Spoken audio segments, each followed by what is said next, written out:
Hello, hello, welcome. My name is Mary Amuedo, and this is my amazing husband, Richard, and we are the co-founders of Investor Nextdoor Club. I know some of you that are on live or recorded are a part of our community. Some of you are guests, but these master classes that we do every Tuesday night at 7 p.m. Central, it really is a service to our community to just introduce them to the world of investing and really having income producing assets. Yeah, I mean, gaining awareness into topics that you may have a little understanding about or no understanding about, I think it's always good to get a different perspective. We have owned and operated companies well, I have for over 30 years and actively in real estate investing for over 20 years with two real estate funds, with the third one just recently opened. So there is a wide range of business exposure and personal finance that we've had to deal with over the years, and which is why we put the community together, which most people do not ever get a true training. I mean, we don't get it in school, you don't get it in college. There's a lot of programs out there that are super high ticket that you may get 10% of what we cover in our community, but we wanted to make it to where everyone had access to get ahead financially, because there's a lot of there's a lot of struggle out there that doesn't have to be, and the statistics are real, and we're not going to go into doom and gloom, but the fact of the matter is the better awareness you have of something, the more likely you are able to cause any kind of meaningful improvement, right? And we want people to fast track their improvement, not just get little bits of it, right? So that's why we do these master classes, to create some openness to topics that, you know, maybe you don't talk about, but here we do. Yeah. If you don't learn about finances from your parents, which most of us didn't, I didn't, Richard didn't, then where do you learn it? And that's really why Investor Nextdoor Club exists. We're going to talk about foundationally in our community, we're going to talk a lot about cash flow and net worth. You see, when most everyday people think about finances, they think about income. And really wealthy people, they don't think about income. They really focus on cash flow and net worth. It's about how much money is flowing through you that's flowing. And a lot of times people find that their money isn't flowing. It's like literally stop and stuck. And really, how does that improve your net worth over time? So I want you to kind of shift your thinking from income to really cash flow and net worth. And we've heard it for many, many years. It's not about how much money you make, it's about how much money you keep. And that's inside of the net worth conversation. And so in our community, we talk a lot about real estate investing because that's one area that you can increase cash flow and net worth all in one full swoop. And there a lot of people think that how to get ahead financially, the secret to that is making more money. And it's not necessarily the case because in a recent Goldman Sachs study, it shows that in households that make $300,000 to $500,000 a year, which is considered upper class. I mean, that's like the cream of the crop worldwide. Like that's wealthy. Um, 40% of those people are living paycheck to paycheck. And so it's not about having more money. 70% of all people are living paycheck to paycheck. So having more money isn't going to make a difference. What's going to make a difference is when you shift your spending habits. And the only way for you to know and really start shifting your spending habits is to really know what your spending habits are. And there's only two things you can really do with money. Well, besides store it and, hoard it, whatever, and then it just depreciates. But it's not a great asset to hang on to, right? It needs to go to work. But really, two things you do with money: you spend it or you invest it. That's about it. And the reason why most people aren't investing, now maybe you got money taken out your check and it's going to 401k, that's fine. Most of those people don't consider themselves to be investors. And most people don't invest anything privately, because they don't understand, or they don't know, or they don't have enough disposable income. And what I mean by that is disposable income is income you don't need to live on. So most of the time when someone's looking at a private opportunity, that money's going to be parked there for a little while. It's not like the stock market where it's like you bought some stock, it went up a month later, let's just say. Of course, there's some stocks that are taking a pretty good hit right now, but it went up and you decide to sell it. That creates liquidity. When you're in a private type of opportunity, it's going to be parked there for a little bit, whether that's in a fund structure or a single asset structure.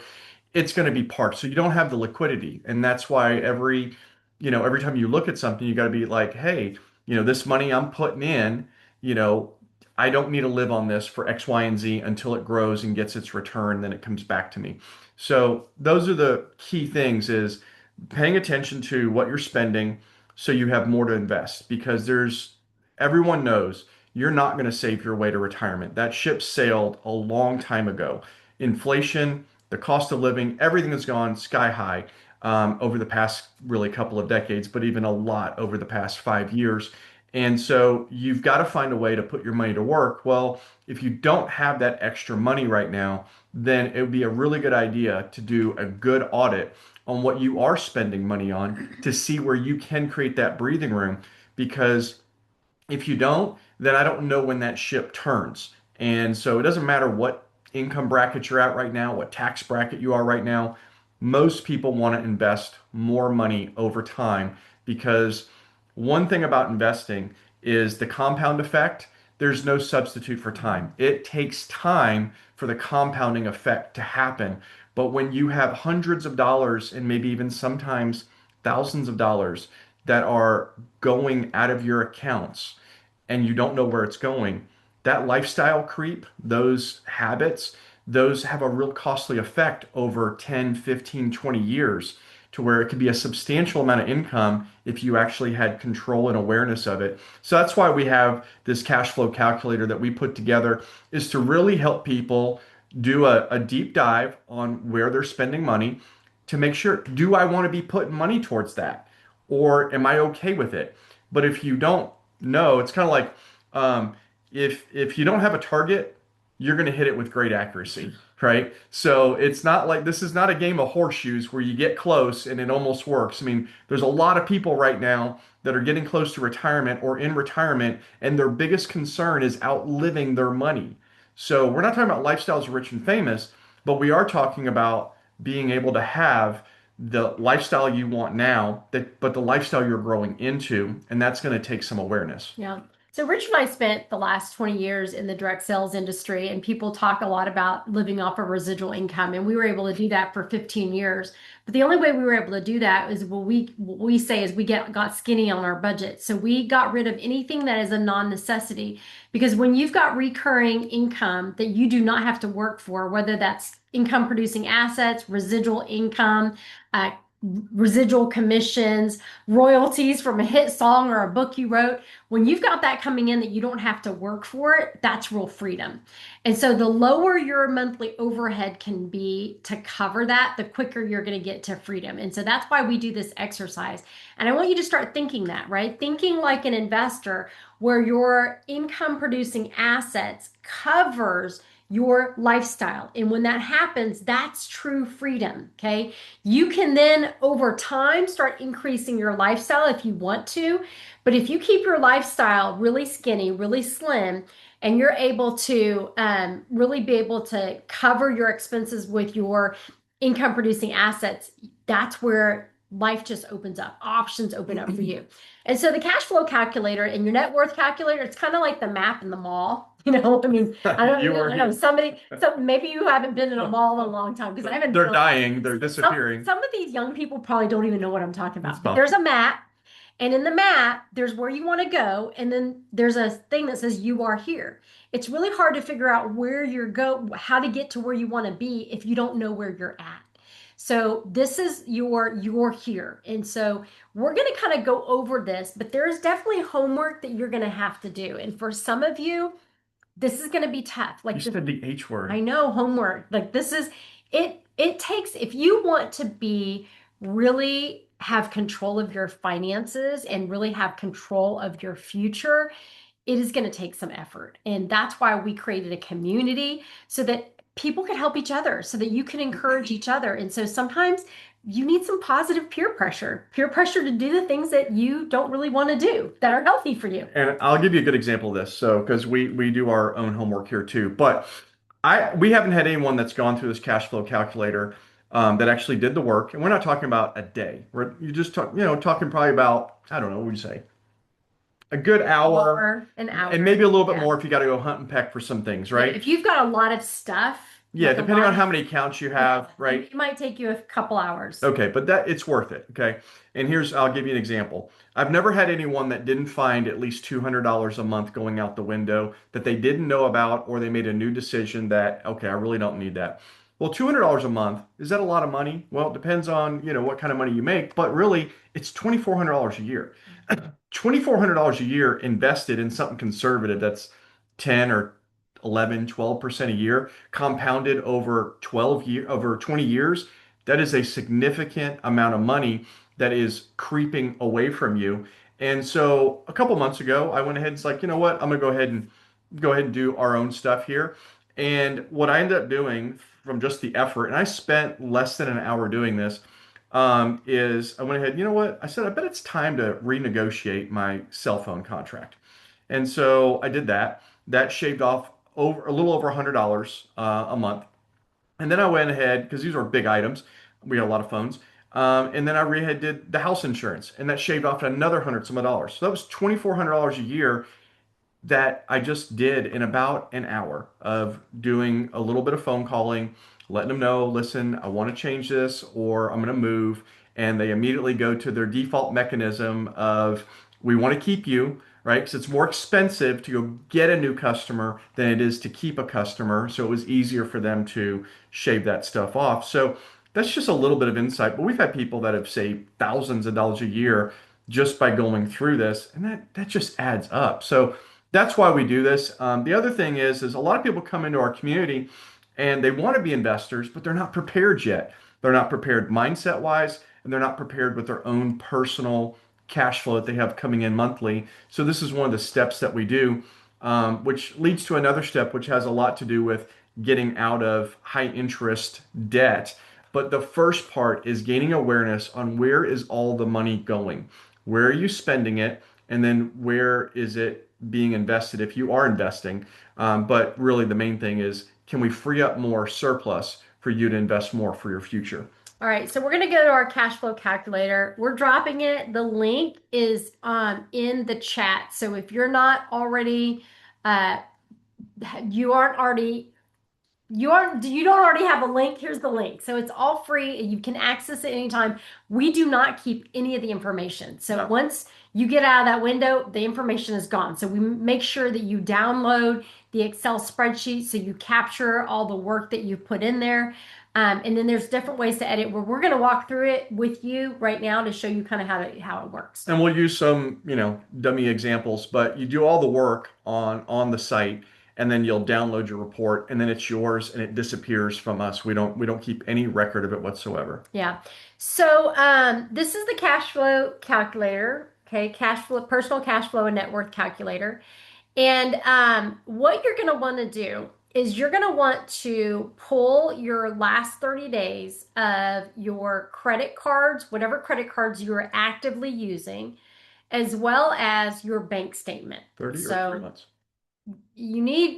I prefer 3 months, but you need at least 30 days. You need at So least 1 month worth, you but need we at least. recommend because you might have a high and a low, and you got to pick an average in there. Yeah, I always recommend 3 months because that's a more accurate depiction of what you're actually spending.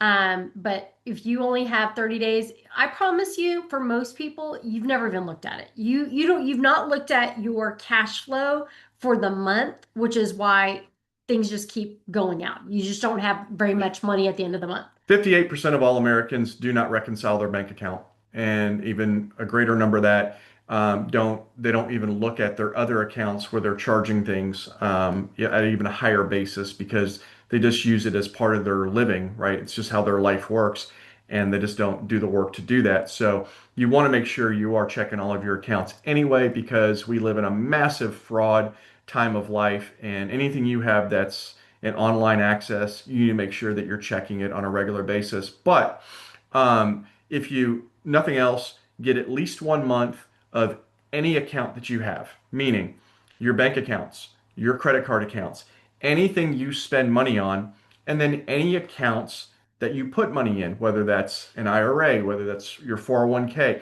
you want to be able to have all of that as well. So All those accounts you're going to want to have at your close to your fingertips so you can fill this out. Now, some of this you're going to know off the top of your head, but I'm going to tell you right now, don't do that. Go ahead and go off of the real numbers. The numbers don't lie. It will give you a greater sense of confidence and awareness when you do this, especially if this is something that you've never done or rarely do. Yeah, and if you guys have questions, drop it in the chat. We'll keep an eye on the It's chat. So set to if you everybody. guys, I'm sorry. It's set to everybody. Yeah, so that we can go through this with you. And you may not gather all of this in one sitting. You're not going to be able to do it in just the next 15 minutes while we're here. It's going to take you a little bit of time. Well, we're going to go through every single cell so that or is it field? Field. Every single field. I'm talking like an engineer. Every Yes. single field so that you know where to look for things. And there may be some things that you have that's not necessarily in these fields. But you've got a way where you can enter in and add additional The fields. top part of this is just a summary of the work that you're going to do below. So we're going to scroll down. Okay. And then make sure that this is highlighted this cash flow here because this is the net worth calculator. We're just going to deal with the cash flow calculator right now. So in your monthly income, you're going to put in your primary job. So if you're a W-2 wage earner, this is your net take home. This is after taxes, after 401k distributions, 403b distributions, after all that, that's your income. For the household, you and your other. Yeah. If you've got some other, so that's for you, primary job, and then there's one for your spouse. Okay. Okay. Man, they're Hmm? put for their spouse Oh, my over bad. here. Let's do this then. I thought that was combined. I No. apologize. We'll do. Okay. And then self-employment, if you've got some business income, if you've got a side hustle that you've got income from, you want to put that in as well. Maybe you make an extra $1,000 a month in that. If you've got any rental property, for most people, that's zero. If you get any kind of dividends, maybe you get quarterly dividends. If your quarterly dividends are $200 or let's say 240, then you divide that by 3 to get your monthly dividends. So whatever that is. If you've got any kind of child support, any kind of other income, you can add a custom field and name whatever that field is. So if you want to enter that custom field, if you've got multiple side businesses, you could do your ABC business, you can do your sales business, you can add them separately so that you can track this. And I do recommend that you do it separately because I'm going to show you once we get into Excel how you add the extra months in for yourself. And if you get cash for anything, you can feel free to put it here, other income. We're not telling Uncle Sam about it. Yeah, but if it's an anomaly, like it's a birthday or something and your aunt sent you $100, I wouldn't count that as income. Okay. That's your birthday money. Okay. You put your mortgage payment on Or there your or rent. rent. And then property taxes if it's not in the mortgage. So very important that when you're putting in your mortgage, if you've got your taxes and insurance escrowed in your mortgage, that you can put that all in, but just know that it's all escrowed in. So you won't have taxes and you won't have insurance for your home. But if that's separate, make sure you put that in separately as a monthly expense because some people pay that annually or you pay it every semi-annually. Put whatever in there that is going to be the monthly expense. And I would say with maintenance and repairs, I mean, just think about this. They happen when they happen, let's just say. Try to come up with an average because you're going to want to be able to have some kind of dollar amount that you're putting towards. Right now, I think it's over 60, might actually 70% plus of all Americans are not prepared for $1,000 hit of some sort, medical or auto or something related. So you want to have some kind of dollar amount that's in there. So for those of you that are in our community, our club members, in your member portal in our Inc. Academy, there is a module on financial strategies. And DJ Jarvis, who teaches on financial strategies, he teaches you how to have a sinking fund because he says, listen, your air conditioning going out, your water heater going out, that's not an emergency. You know that thing lasts for 10 years. You know what it costs, so you know how much to put away every year and each month so that you have it when it breaks down.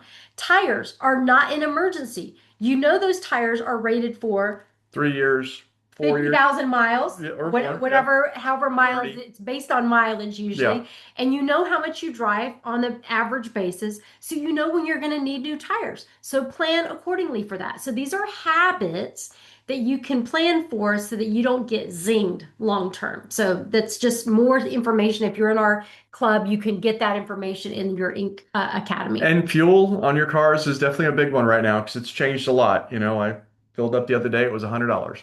So whatever you want to put in here for the month, let's say it's 150. And this is why it's really important for you to use last 3 months because then you can see, because sometimes you get gas at funky times. And so if you do 3 months of statements, then you can see what you're really paying for fuel on a monthly basis. Also, okay, it's not in the field. It's going to be somewhere in the bottom. You might be you might be getting two charges for Shell, but you also know your habit. You get gas, then you go inside and get a drink and a snack. And so you need to allocate for some of that discretionary spending because when people start adding up those little charges when they go to the store and they add a little drink or a little snack, all that stuff adds up over time. So I'm just dropping some things in here. This is not ideal. I mean, groceries monthly, what do you think it is? Because I don't ever look at uh, are kids in town or are they out of town? that. So, That's important. um, groceries. One of the things that you're going to have to do, and this is why I say you want to do the last 3 months. I do a big Costco run probably once every 6 weeks. It's not a monthly thing, and so I buy a lot of our groceries on that Costco run. So I might spend, $600-700 on that Costco run, but I'm buying groceries, I'm buying toilet paper. So you kind of have to look and see what are your habits because that's groceries and household. And if you want to lump them together just for simplicity for your sake, that's fine, but just know that that's what that is. And it could be that you need to shave some of your grocery bills, you might need to shave some of your household supplies, but you've got to allocate for that. So that's why we recommend doing 3 months. So what am I dropping in there? I would, What would the average person be doing? I don't know. I don't know. You Sure. can tell us what you're spending on groceries as an average. We might be off on this again. We're just throwing some things there. This is another big creep. Dining out, restaurants. This includes fast food. This includes I don't know, going to Chili's, going to Outback. I don't know, going wherever. The other thing I want you to caution you with a lot of times is when you pay by cash versus debit card versus credit card, your attention to the dollar amount shifts with whichever denomination or whichever way you pay. So if you pay by cash, you're looking at it. And a lot of people, when they pay by credit, they're not looking at the final dollar amount because it's not something that they're paying out with cash. And so I really want you to be cognizant over the next few days of when you're buying things. Are you noticing it or are you just swiping the card? Because we actually were at Chipotle and Richard ate and our son ate. And I'm like, why is it $27? They didn't buy drinks, they didn't buy chips. Well, our son got queso and Richard got guac. And that little bit jacked it up to probably 50% more than I expected it to be. But it's just paying attention to those little things. Personal care, clothing. Me, I'm pretty minimal when it comes to This hair. is haircuts. This is nails. This is waxing ladies. This is Botox. This is anything that is considered personal care. And maybe you break that out into cosmetic procedures or maintenance or whatever you want to call it. But that's all those things. And you may only do it once every 6 weeks or once every 8 weeks, but you got to allocate what's the monthly expense for And you that. might want to add a few custom fields here to break it out a little bit more so you really have some insight on what it's doing. For example, like on the dining out and restaurants, maybe you cut this back and you shift a little bit more to groceries because eating in is way less expensive. Yes, it takes a little bit more time to prepare and stuff like that, but bottom line is, where are you trying to cut things? We're not talking about living like a pauper, but depending on the season that you're in, you're like maybe you're okay with some of it, but without knowing, then you're not really paying attention to what it's actually costing over the next 10, 15, 20 years. And then once you start being aware of it, you start making smarter decisions. So one of the things Richard and I realized is that it was cheaper for us to go split a meal at our favorite Thai restaurant than to go buy Chick-fil-A for the two of us. Like it was cheaper, healthier, tasted better, and it was our preference. So you start looking at things a lot differently. Even a lot of times, part of the big Costco thing is that I do some of those prepared meals at Costco that are clean, that are good, because it's even though it's more expensive than making your own, it's still cheaper than going out when you don't have time to make a full meal. So it's just being cognizant of where your money's going. And I'm not dropping anything in here for now because I think we're getting kind of close to wherever this So let's make-believe account is. address it really quick. So health insurance, all of It's not that, covered by your employer, or maybe yeah, there's a portion of it that you still have to cover, even though they're covering 50% of it. correct. Medical prescriptions for some of you, that's supplements.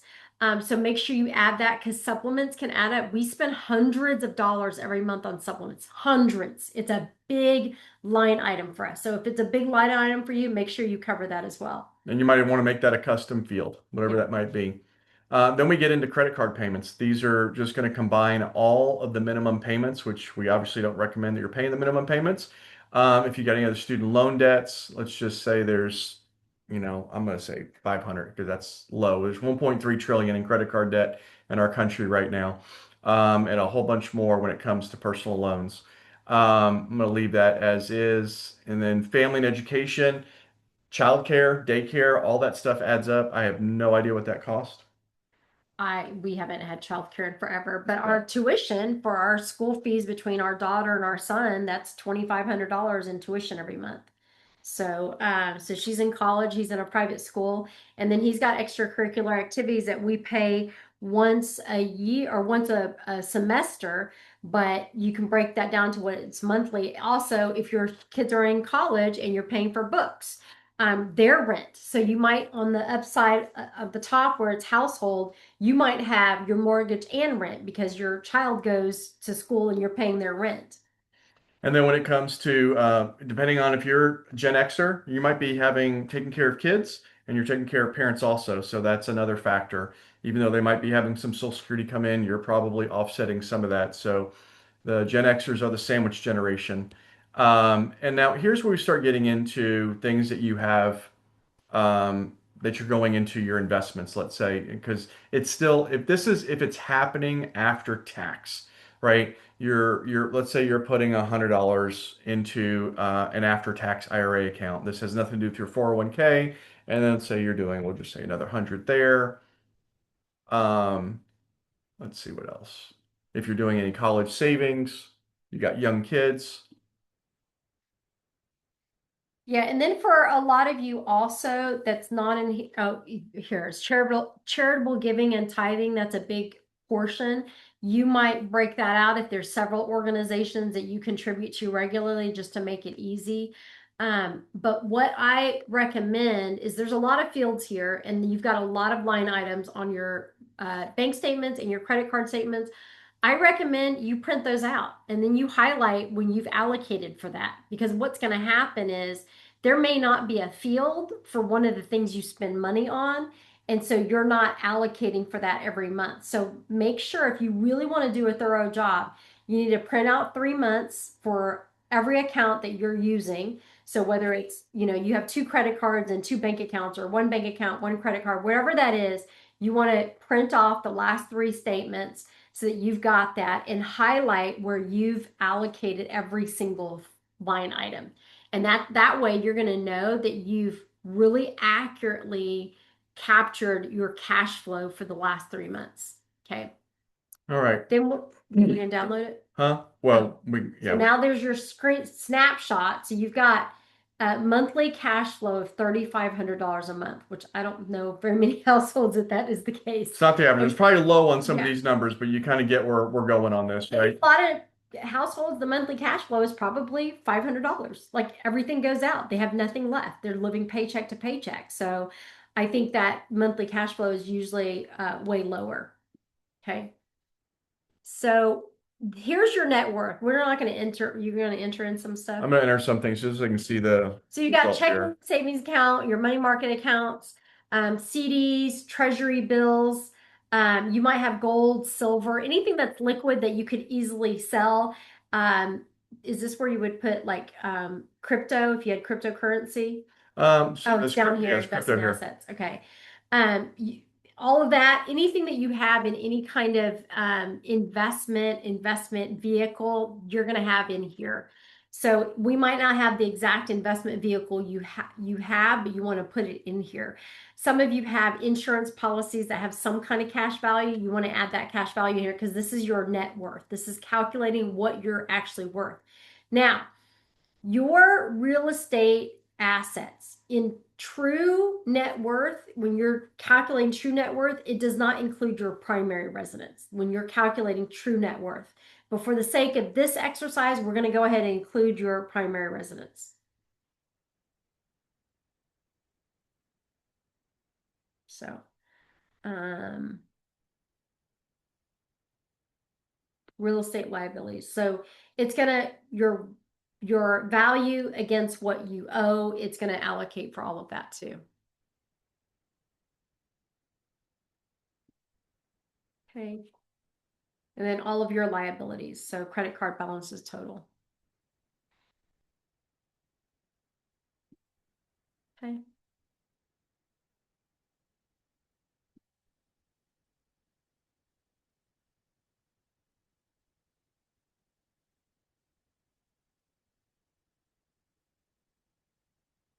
We'll leave that Okay. as is. Then we're going to go back up to the top, and then we're going to hit download Excel report. And I think we're only sharing the screen, so.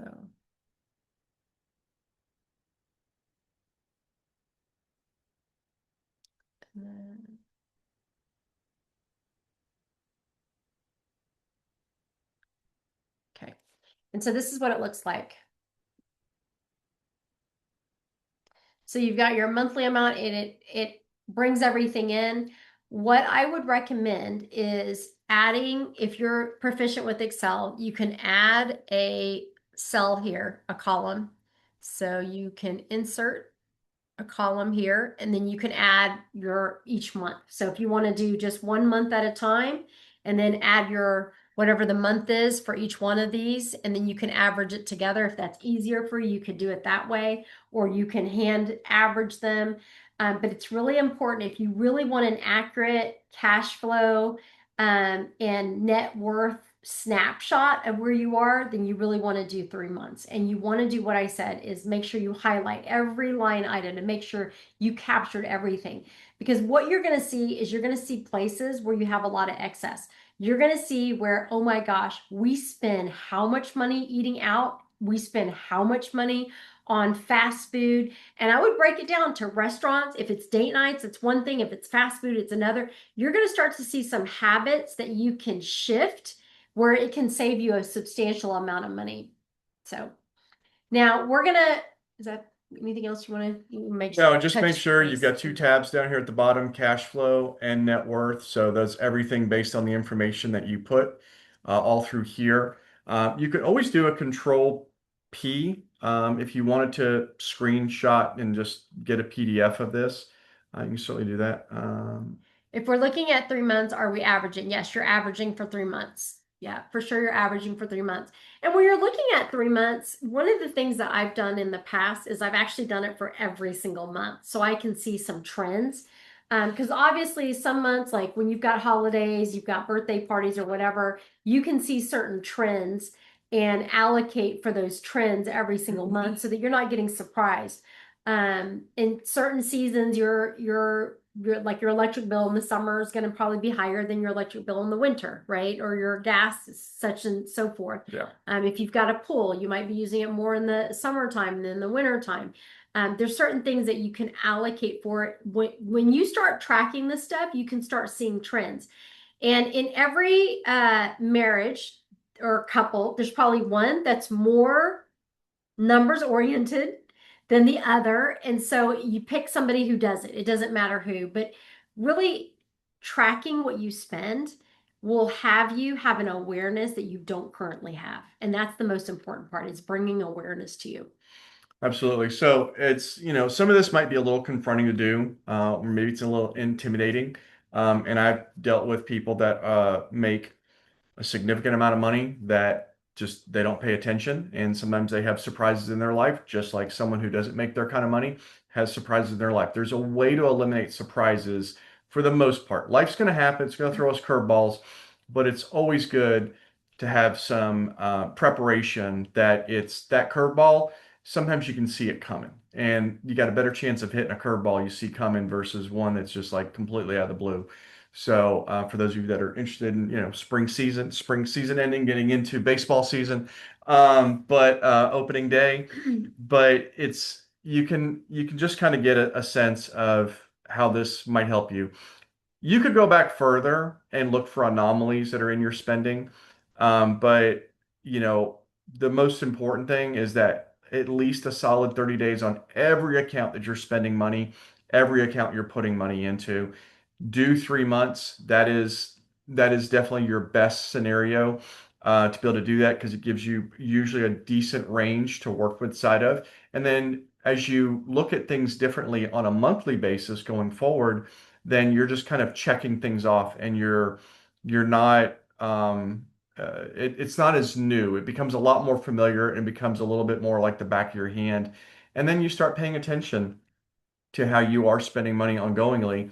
And if you've got goals to increase your net worth, well, it starts with controlling what's going out into buckets that aren't going to fulfill that goal. And then also look for ways that you can increase more money. There's so many different things at the fingertips that we can make money with more so than ever before in the history of the human race. So I would highly encourage you to start looking at ways that you can add income to what you're already doing. Go ahead. So for those of you so this is the kind of the end of the master class. We're just giving you high level overview of this.